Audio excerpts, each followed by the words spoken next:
مفسرین نے قرآن کریم فرقان حمید کی تفسیر میں فرمایا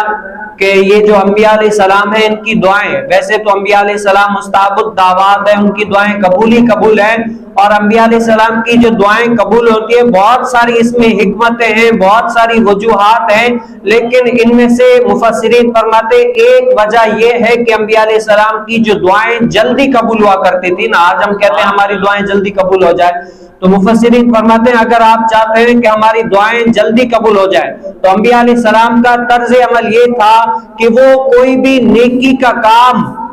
جلدی کر لیا کرتے تھے، کوئی بھی چھوٹی بڑی نیکی سامنے آ جاتی تو کیا کرتے، اس نیکی کے کام کو جلدی بجا لاتے، جلدی کام کرتے۔ تو اللہ رب العالمین ان انبیاء علیہ السلام کے اس عمل کے صدقے سے، اور بھی بہت ساری وجوہات ہیں لیکن ان وجوہات کے ساتھ اس عمل کے صدقے میں بھی ان انبیاء علیہ السلام کی اللہ رب العالمین دعائیں قبول کر فرما لیتا۔ تو اگر ہم بھی چاہتے ہیں کہ ہماری دعائیں قبول جلدی ہو تو کیا کریں،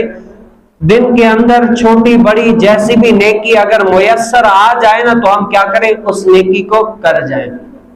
جیسے گھر میں ہیں، گھر میں اگر کوئی چھوٹی بڑی نیکی کا کام ہو تو وہ کیا ہے، اگر چپل الٹی پڑی ہے سیدھی کر لیں، راستے سے آ رہے کانٹا پڑا ہے، کوئی اذیت دہ چیز آ رہی ہے اس کو ہٹا لیں، کسی غریب محتاج کی مدد کر لیں، کسی کو اور اگر تمہاری ضرورت ہے جانی مالی اس کی مدد کر لیں، کیا پتا اس نیکی کے صدقے میں اللہ رب العالمین تمہاری کیا کرے، دعائیں قبول فرما لے۔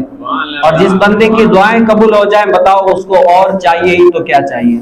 تو ہمیں چاہیے کیا ہے، ہم اپنی دعائیں قبول کروانا چاہتے ہیں تو ہمیں یہ عمل اختیار کرنا چاہیے۔